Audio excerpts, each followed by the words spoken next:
Okay, we've had a ton of requests to get a Dynasty startup mock draft underway, but I'm going to do you one better. I'm going to give you a real money Dynasty startup draft that I participated in. We're about 12 rounds into this, and I want to say we have a pretty solid team here. But before we dive into it, before we look at the draft picks we made, the trade that we made in the startup as well, please go down there, drop a like on this video, subscribe to the channel if you play Dynasty Fantasy Football. And I have a very special announcement that our 2022 Fantasy Football Draft Guide is now live on flockfantasy.com. Almost 300 pages of information for you to dominate your drafts this season. Could not be more proud of that. And if you use the coupon code FLOCK at checkout, you're going to get a discount before the season starts. But that should be it. Let's go ahead. Let's dive into this startup draft. And sadly, we ended up pulling the 104. Now, I think that you are getting a significant edge if you get a top 3 pick in startups this year. Obviously, you're going to get one of Josh Allen, Justin Herbert, Patrick Mahomes, whatever order you prefer those guys in. But once you're picking at 4, then you're looking at that dramatic teardrop. You don't know if you want to grab another elite level quarterback. You don't know if you want to grab the first running back off the board with Jonathan Taylor. You don't know if you want the first wide receiver in Jamar Chase. Now, at the beginning of the offseason, before I think we have to be more worried about his situation with the DeAndre Hopkins suspension, I was making the argument to go ahead and take Kyler Murray at pick 4 because with Kyler, if you look at the pace of play that you're having in Arizona over the past really 3 years since Kyler's been there, combined with the pass to run ratio in game neutral environments, that's just a situation that breeds fantasy points for the quarterback position, especially if Kyler has that rushing upside. But with the Hopkins suspension, with Hopkins' future there, at least in the long term, definitely not looking bright. I feel like at this point, you have to go ahead. You have to take Joe Burrow. I don't love Burrow at 4, given the fact that this is a quarterback that doesn't have access to the same rushing type ceiling that you're going to get from someone like a Kyler Murray. But taking Burrow is going to give you a unique combination of a player that you can compete with right away, or you can rebuild with, depending on the value that falls to you later in this draft. So after we take Burrow, you have a lot of those other top level quarterbacks off the board. You have Lamar, Dak, Jalen Hurts, Trey Lance, Deshaun Watson. Y'all know in a regular startup draft, I would have just been praying that we had our guy Trey Lance making it back to us with the 9th pick in the 2nd round. But we're drafting with members of the flock here. So there's no hope that you're getting Trey Lance at the end of the 2nd. I mean, I was taking Trey Lance at the beginning of the 2nd round in startup drafts last offseason, claiming that he was going to be a 1st round startup pick this offseason. Of course, that didn't happen because he didn't start. But I'm telling you, next year, Trey Lance is a 1st round startup pick. Lock it in. So you have those top level quarterbacks off the board. Our best guys we could look at with this next pick at the quarterback position would have been a Matthew Stafford, would have been a Justin Fields. So instead of going with a quarterback, we decided to go with the running back position, and we decided to take Deandre Swift. Deandre Swift, very similar to Joe Burrow. We're keeping the flexibility that we are going to have in this startup draft to either continue to take these younger guys that we can build around for a very long time, or Deandre Swift can very easily be a running back 1 this upcoming season in a full PPR format where, hell, we have a solid team to contend with right away. So I'm fine with that value of Deandre Swift at the 209. And of course, if you take Joe Burrow in the 1st, what you really have to hope for is you really have to hope that you get T. Higgins in the middle of the 3rd. Now, it used to be easy in Dynasty startup drafts to be able to get that T. Higgins value because people are so worried about Jamar Chase being the wide receiver 1 there. I mean, I remember we made video after video after video all offseason making fun of people for drafting Jalen Waddle so far ahead of T. Higgins. Well, people have corrected those mistakes. You have T. Higgins off the board at the 301, so sadly we can't go Higgins. We are on the clock at the 304. We have a young team that's ready to compete right away, and we go ahead and we take Jalen Waddle. Now, if you look at Waddle, he has fallen across draft boards, really, whether you're looking at redraft, whether you're looking at Dynasty. I mean, if you're heading over to Underdog Fantasy to look at some 2022 fantasy football drafts, Waddle's one of my most drafted players over there on Underdog because you're getting him as a mid wide receiver 2, low end wide receiver 2 in redraft. Of course, If you're not drafting on Underdog Fantasy, go fix your life. Go sign up for Underdog Fantasy. Use promo code FLOCK when you sign up, and they'll match your first deposit dollar for dollar up to $100, and you will get our 2022 Fantasy Football Draft Guide. Almost 300 pages of quality information with literally just a $10 deposit that they match, so it's essentially free for you. Please take advantage of that. You can find the link in the description, of course, promo code FLOCK. But there I've been drafting Waddle a ton. Dynasty, his price point has been much more difficult to acquire him at. However, 304, I'm completely fine. I don't even want to dive into Jalen Waddle's rookie season performance and compare that historically, where he stacks up with Chase, Jefferson, AJ Green, Julio Jones, Odell Beckham Jr., some of those top tier wide receiver talents, because we've already done it over and over and over again. So we go ahead, we take Jalen Waddle, and when we're back up on the clock at the 409, we are in a difficult spot where we have that younger team. We have also a team that should be productive this upcoming season. So this is about the point where you need to put a stamp on what kind of draft are you going to have. Who are you coming away with at the 409? Maybe you take Travis Kelce and you're like, okay, let's go score points this year. Let's go be a contending roster today. Or maybe you do what we did. Take Garrett Wilson. Now, for complete transparency, y'all know that JN co-hosts all of these leagues with me, is my co-manager across all our Dynasty leagues. So, of course, we go back and forth, talk about what players we want. I essentially sent him a long list. I was like, you know what, man? I'm good with Michael Pittman here. I'm good with Garrett Wilson here. I'm good with Jerry Jeudy here. I'm good with Kenneth Walker, J.K. Dobbins. It's up to you. He decides to go with Garrett Wilson at the 409. So this does change the way that we need to look at our draft now. When we take Garrett Wilson, we just bet on the elite level wide receiver talent, despite him being in a very bad situation, to now we need to be looking at younger players through the rest of this draft. All of a sudden, when you take Garrett Wilson here at the 409, maybe getting a Travis Kelce on the way back around in the middle of the 5th is just something we can no longer do. So we take Wilson back up on the clock at the 504. And this is where we make our first trade of this startup draft, because it was a very reasonable trade. I mean, I know that, of course, it used to be so easy back in the day. I've talked about this, but if you played Dynasty back in 2014, back in 2015, the trades you could make in startup drafts were straight up ridiculous. You could trade your startup pick number 2 overall, number 3 overall, number 4 overall to get someone else's second round startup pick, their third round startup pick, and their next year's future first round rookie pick. It used to be so profitable to trade back in 2014, 2015, 2016 in Dynasty leagues. I simply never had any picks in the first round. Usually didn't have any picks in the second round as well. But now you can never find value trading back. It's very rare. But we're on the clock of the 504, and we get this offer essentially for us to move back from the 504 to the 507. So move back 3 slots, and we get to pick up an extra 11th round pick for essentially free, in my opinion. Now, I assumed that you had Bryson moving up to get Michael Pittman Jr., but instead he goes Kenneth Walker here, which I understand why you would want to go Kenneth Walker with the prospect profile that he has, and with the fact that Rashad Penny's only on a 1-year deal. So Walker's off the board, then Aaron Rodgers, and then if Michael Pittman Jr. was going to be available to us in the middle of the 5th, of course, that's a smash pick, and we don't even think about it. However, Michael Pittman Jr. goes right before us. We are on the clock, and if I could go back in a time machine, if we could see how people were going to be valuing the tight end position a little bit later on, keep in mind, this is a tight end premium startup. Every Dynasty league that I host is going to be a 12-team Superflex tight end premium league.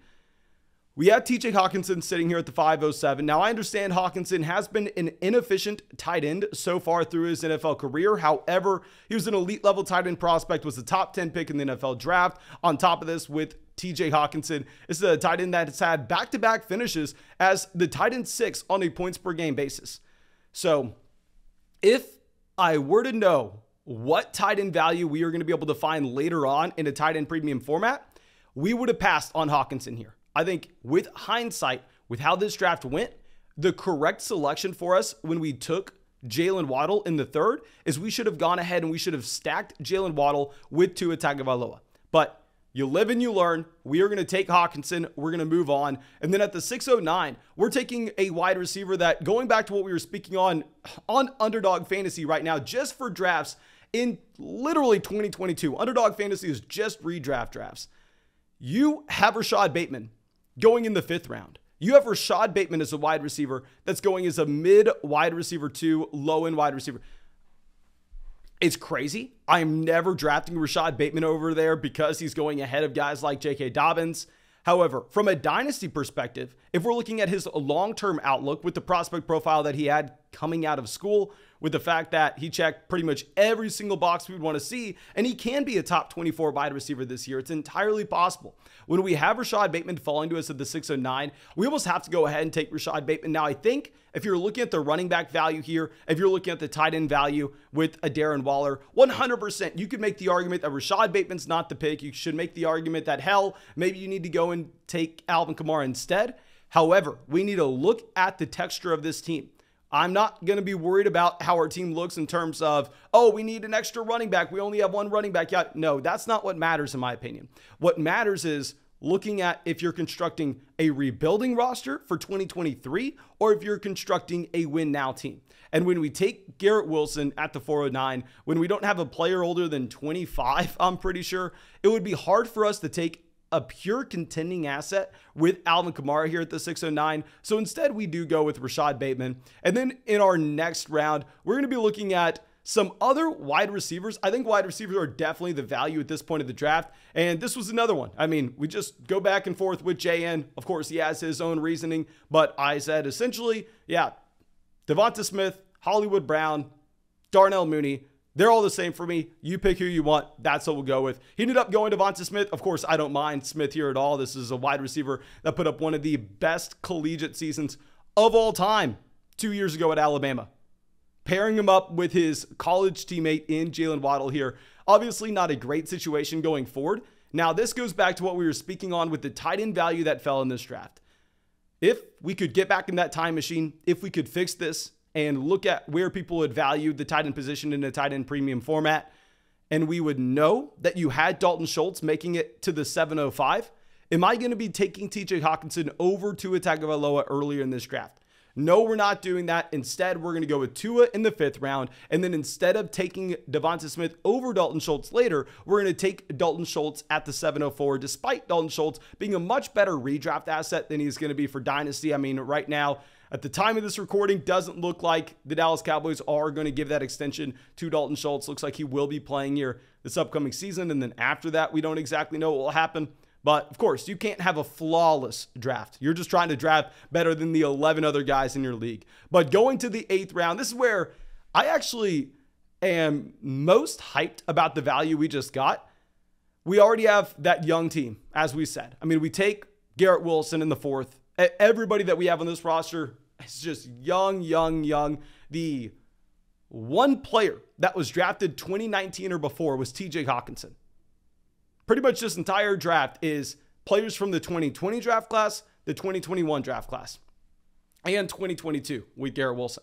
So we decide to add another young piece. Very surprised to see him fall to this range. Kenny Pickett makes it to us at the 809. Now with Kenny Pickett, yeah, we were not necessarily saying that this was someone that you should be going out of your way and you should be drafting in every single one of your rookie drafts because Kenny Pickett was going at the 106 and I preferred someone like Chris Olave in that range. However, if you're looking at a startup draft of this value with Kenny Pickett, where he should be stepping into a very good situation in Pittsburgh once Mitchell Trubisky is no longer starting there. Obviously, Trubisky is going to be that bridge quarterback, but we don't want our quarterbacks thrown into the fire right away. We don't need them to give us a Zach Wilson rookie year. I don't need a Trevor Lawrence rookie year. Hell, I'd rather you sit on the bench like Trey Lance and then come out and have a strong year 2. But I do expect that Kenny Pickett is probably starting the second half of this upcoming season, getting this value at the 809, even if we don't have any Pittsburgh Steelers pass catchers. I think it's too much to pass up on. Very excited about this.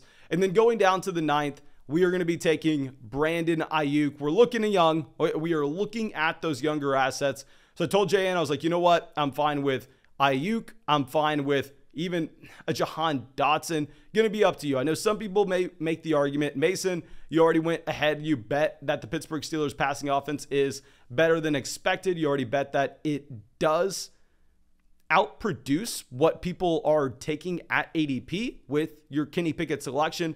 Might as well take a Pat Freiermuth here. Might as well take a Chase Claypool here. Those are strong arguments. I completely agree with the thought process. However, the tight end value that we're seeing slide, I think you almost have to go with the wide receiver, expecting that you are going to have that wide receiver tier dry up sometime soon. So we go with Brandon Iuke. I like it. I mean, with Iuke here, this is a wide receiver that his rookie season was very strong. I mean, if you go back to what Brandon Iuke was as a first-round rookie, the man had an incredible target share. He was the wide receiver 1 in San Francisco as a rookie over Deebo Samuel during stretches. And if you look at the first 5 weeks in San Francisco this past season compared to the rest of the year, clearly Iuke did something during training camp to upset Kyle Shanahan. Clearly he was just put in the doghouse. And once he had that full snap rate, once he was playing close to 100% of the snaps in San Francisco, this was a wide receiver that was pretty damn good and exciting. So after we take Iuke, we have a run on some of these other receivers. We have a couple of running backs going off the board that personally I would have not been interested in at all. I mean, a lot of these running backs in this range, in my opinion, are going to be overdrafted, where this is a league where you can start up to, I believe, 5, maybe even 6 wide receivers every single week. And now we're back up on the clock in the 10th. And keep in mind, tight end premium format, you're getting 1.5 points per reception. And Jayan wants to go George Pickens. I honestly wasn't even thinking about the fact that we had Kenny Pickett, where we probably should go ahead, take George Pickens, someone sitting at the very top of sleeper ADP there. Well, obviously we have a very young team. We draft around Garrett Wilson, Kenny Pickett. We've already discussed how young this roster is. And Iuke was a player in that 2020 draft class. I'm sorry, 2021 draft class. What the hell am I talking about? But instead of going with Pickens, we go with the tight end in a tight end premium format that should have close to 20% of his team's target share this upcoming season. We go ahead, we take Cole Kmet at the 1009. It's fine. I think Kmet will have enough targets to be able to be a viable flex play. Obviously, an extremely young player as well. I believe Cole Kmet is only about 2 months older than Pat Freiermuth. He's essentially the same exact age as Freiermuth. The points per game weren't great last year because he had a total of 0 touchdowns. We know touchdowns are going to be the most volatile statistic on a year-to-year basis. Should be the number 2 pass catcher in a very, very, very bad offense. And then in the 11th round, we end up getting lucky. We end up having George Pickens make it back to us, adding to our young wide receiver core, pairing up with Kenny Pickett to get that stack. Now, don't forget, we made that trade earlier on. We actually ended up picking up the extra 11th round selection. And I really love the tight end value in this range. Like, I was surprised to see where people were valuing tight end in this tight end premium league. Now, I think Irv Smith Jr., if you go look at my dynasty rankings, if you ask me in a vacuum, who do you want, Irv Smith Jr. or Mike Gesicki, you're going to prefer Irv Smith Jr. in dynasty, 100%. However, with sleeper ADP, Gesicki was about 30 spots ahead of Irv Smith Jr. Y'all know how bad sleeper's ADP is. I don't have to tell you. You know it. I know it. You've all been in the sleeper draft. So we try to get greedy. We try to pass on Irv Smith Jr., take Gesicki instead, get some correlation in here with the Jalen Waddle selection that we had a little bit earlier on. Of course, now we would really want to go back and try to take Tua Tagovailoa over TJ Hawkinson. And now that I make this video is not going to come out for about a week. I need to go ahead. We're going to try to trade TJ Hawkinson for Tua Tagovailoa. I'm going to send Jay in a text right now, see if he's down to make that deal. Because if we were to be able to bring in Tua here, get that double stack with Waddle and Gesicki, I think that would be very appealing. We already have Kmet and Gesicki at the tight end position. But we thought we were going to get Irv Smith Jr. making it back to us in the 12th round based on how ADP shook up.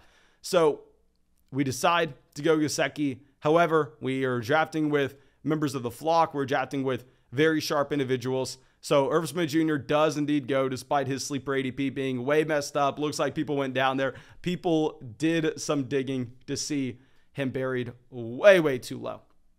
But overall, I really like this team. Going forward, I think that we probably continue to build this as a roster for 2023 and beyond. We only have one running back in Deandre Swift, but keep in mind, if we're playing for 2023, why the hell would we want a quality second running back? Why would we not want to just continue to accumulate future value and then trade for a running back next offseason or even during next year? Like, if we're trying to compete in 2023, you know how long we have to make a trade for a running back? We have like 14 months to go get a second RB. I wouldn't even mind trading away Deandre Swift and rolling into the season with Sony Michel as our starting running back here. This is going to indeed be a team for 2023, but we'll see what value makes it to us. Maybe we find some veteran RBs that we think we can plug and play and be competitive right away. But of course, thank you so much for being a part of the vlog, supporting the channel. If you enjoyed this video, if you want more Dynasty content, go down there, drop a like, subscribe. Of course, if you want to get in a draft with us this season, the best thing you can do is go sign up for Underdog Fantasy, have some fun, use promo code FLOCK, and make sure you go through the link in the description, go through the link in the comment section. That way you're going to get our 2022 Fantasy Football Draft Guide, a 100% deposit match, literally with just a $10 deposit. So take advantage of that. But thank you again. I appreciate all of y'all. I really do hope you have a great day, and I hope we get to see you with the video sometime soon.